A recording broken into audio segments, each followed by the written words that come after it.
C'est notre dernier jour du voyage. Nous allons quitter Mysore et nous diriger vers Bangalore. Mais en route, de belles visites nous attendent.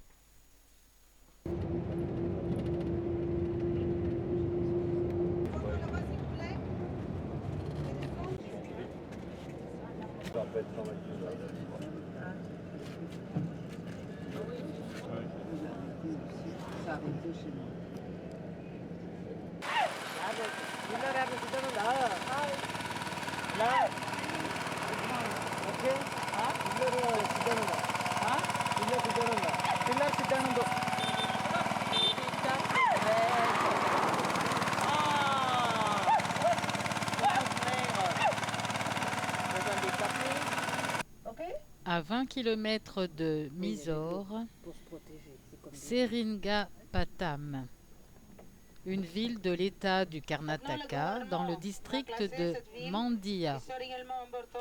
Il s'agit d'une île forteresse qui connut un passé glorieux avant les Britanniques. Le sultan Tipu les combattit jusqu'à sa mort. Cette île rocheuse, taillée par le fleuve Kaveri, jouit d'un riche passé militaire et religieux remontant au IXe siècle. Un temple jaïn. Le jaïnisme est une religion du Xe siècle avant notre ère. Cette religion a des ressemblances avec l'hindouisme, le bouddhisme et même le sikhisme.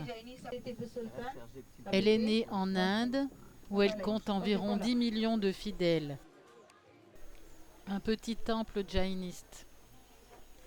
Le culte intérieur et extérieur a valeur uniquement subjective et sert à la concentration de l'esprit du fidèle sur l'exemple d'être parfait que l'on peut imiter, mais qu'on ne peut prier d'intervenir dans le destin de l'homme.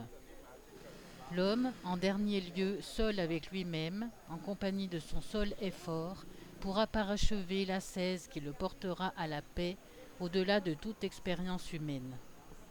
À droite, les familles qui sont des commerçants souvent, sont des belles maisons.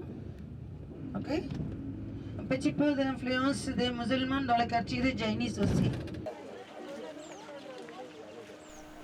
Toujours sur l'île de Srirangapata, au bord de la rivière, la Kaveri. Il s'agit de l'une des 7 rivières sacrées de l'Inde. En fait, la 4e en importance pour sa sainteté. C'est un endroit de pèlerinage au confluent de 3 rivières. La Kaveri, bien sûr, et la Bhavani et la mystique Amuda. La Kaveri, longue de 950 km, prend sa source au Karnataka, traverse le Tamil Nadu et se jette dans le golfe du Bengale.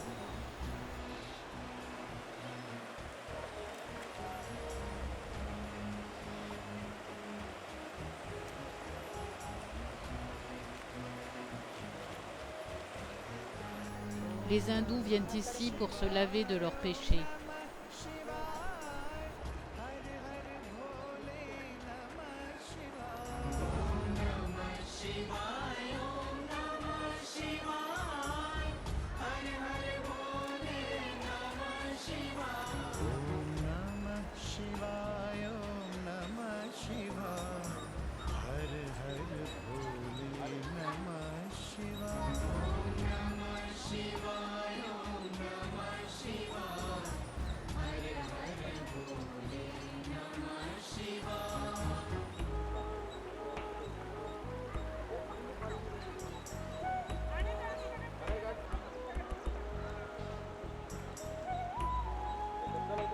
C'est Vishnu.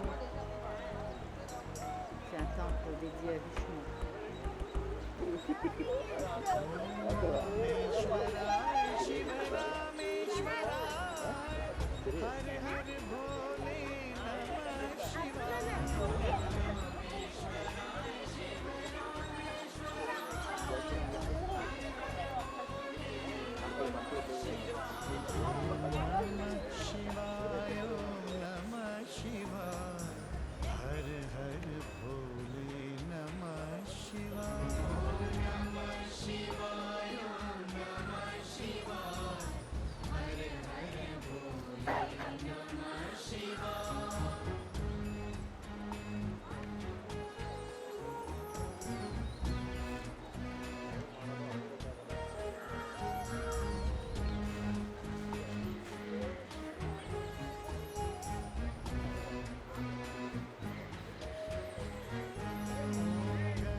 maison secrète.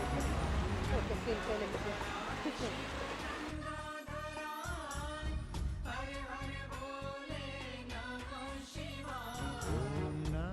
शिवाय ओम नमः शिवाय हर हर भोले नमः शिवाय ओम नमः शिवाय ओम नमः शिवाय हर हर भोले नमः शिवाय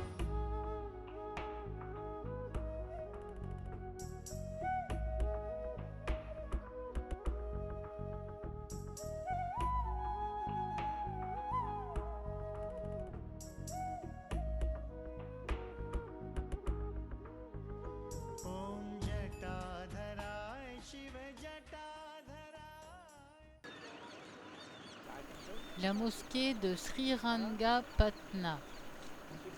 C'est le sultan Tipu qui la fit construire en 1784.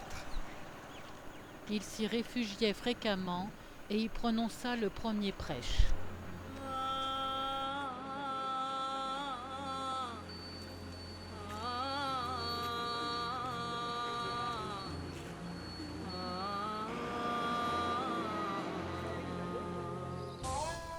En face de la mosquée, le mausolée du sultan Tipu.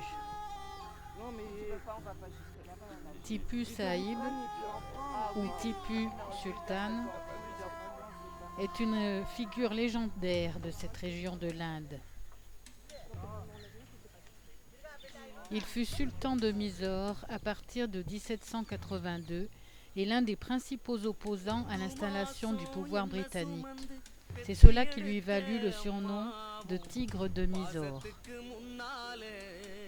Il dirigeait, à l'époque de la colonisation anglaise, le royaume invaincu de Mysore.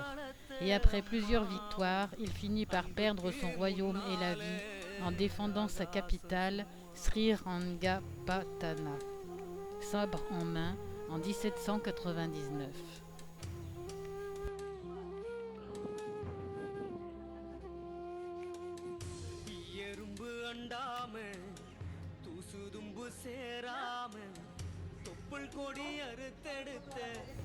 Nous n'avons pas le droit d'entrer.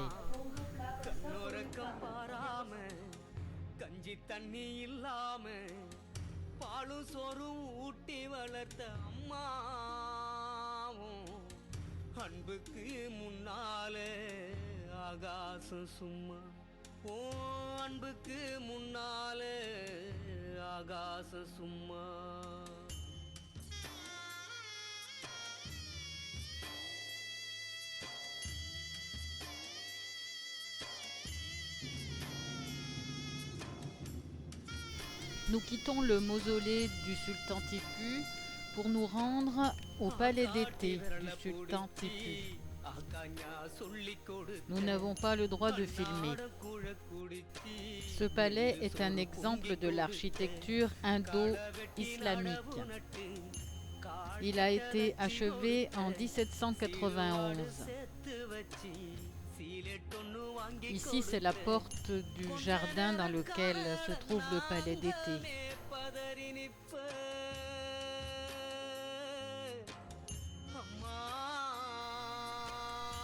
La structure est entièrement construite en teck et est ornée de piliers, d'arcs et de balcons. Toutes ces boiseries et peintures donnent sur l'extérieur. On l'a donc protégé du soleil par de grandes bâches. C'est pour cela qu'on ne peut pas le prendre en photo depuis l'extérieur.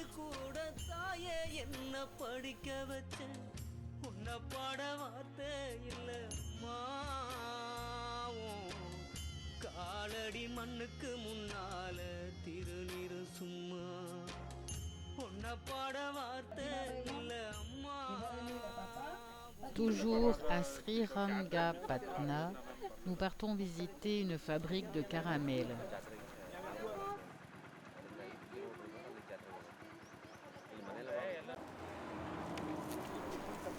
Il est tout de suite évident que la base du caramel est la canne à sucre. m'a demandé, j'ai dit, c'est ajouter le caramel, ok? Ça là.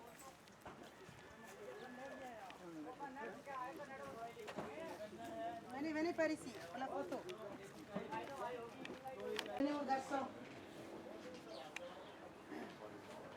Ça, c'est quoi là? C'est ça, de la caramel. Tu vas plus avoir envie d'en Avec manger. du sucre de la canne. On dirait du savon. Ça, l'huile de ricin. Ça va être dur, hein. Oui, oui. Oui, ça doit être dur. Regardez, ça colle. Qui voudrait la goûter encore, maman? Ça y est, goûtez? Qui n'a pas goûté encore?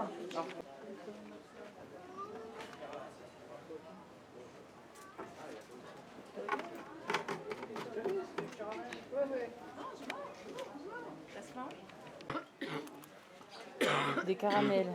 C'est vrai qu'on dirait qu'on aurait du savon, on croirait plus du savon devant moi.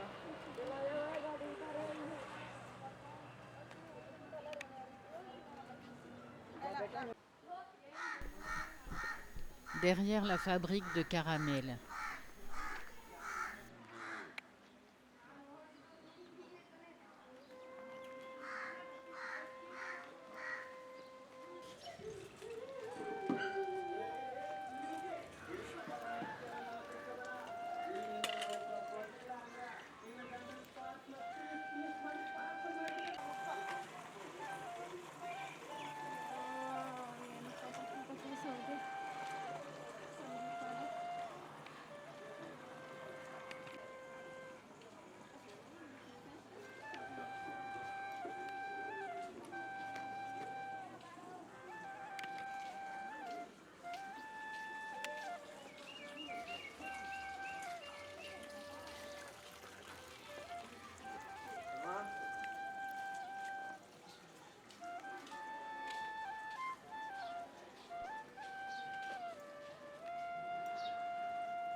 Nous arrivons à Bangalore.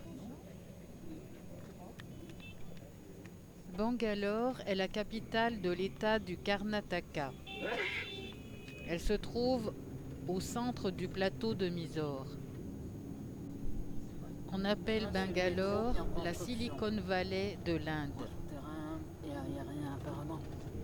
En seulement 25 ans, sa population est passée de 3 à 10 millions d'habitants.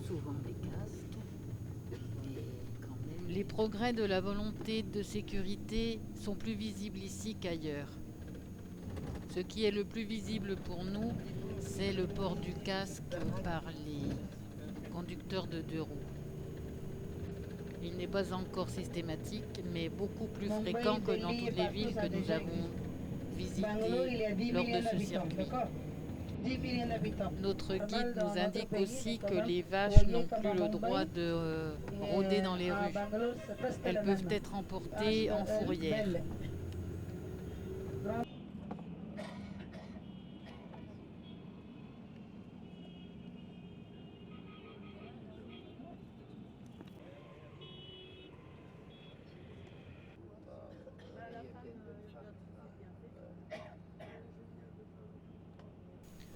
Aucun cours d'eau d'importance significative ne traverse Bangalore.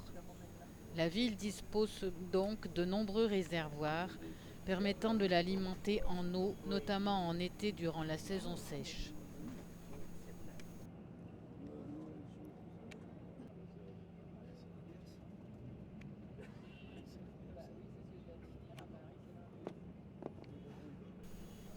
On nommait Bangalore la cité des jardins. Aujourd'hui, c'est la cité des poubelles.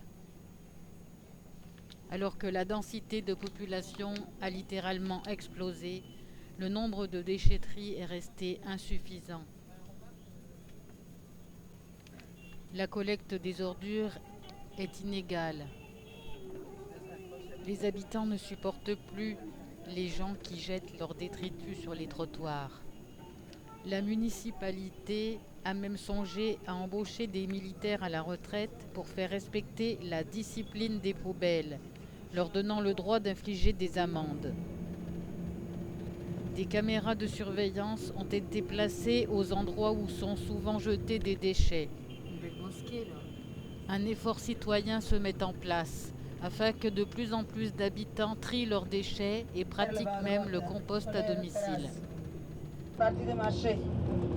Là, à gauche, voyez? Dans le même marché, ce sont des bâtiments habités par les Anglais. Occupés par les Anglais. C'est ça la grande mosquée des musulmans là-bas.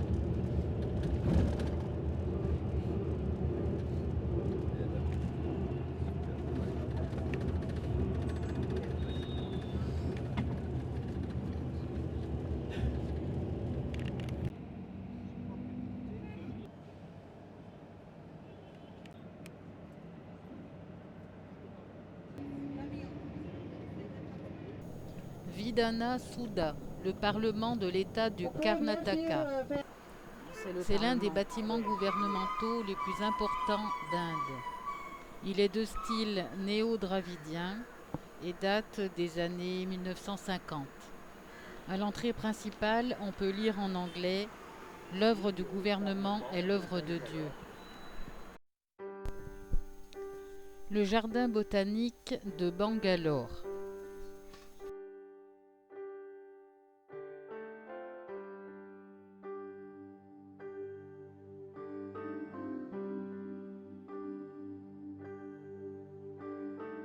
அம்மா அம்மா நீ எங்க அம்மா உன்னை விட்டா எனக்காரு அம்மா தேடி பார்த்தேனே காணோம் உன்னை கண்ணாம்பூச்சிய பாணி வெல்ல தாயே உயிர் பிரிந்தாயே என்ன தனியே தவிக்க விட்டாயே இன்று நீ பாடும் பாட்டுக்கு நான் தூங்க வேணும் நான் பாடும் பாட்டுக்கு தாயே நீ உன் கண்கள் திறந்தாலே போதும் அம்மா அம்மா நீ எங்க அம்மா உன்னை விட்டா எனக்காரு அம்மா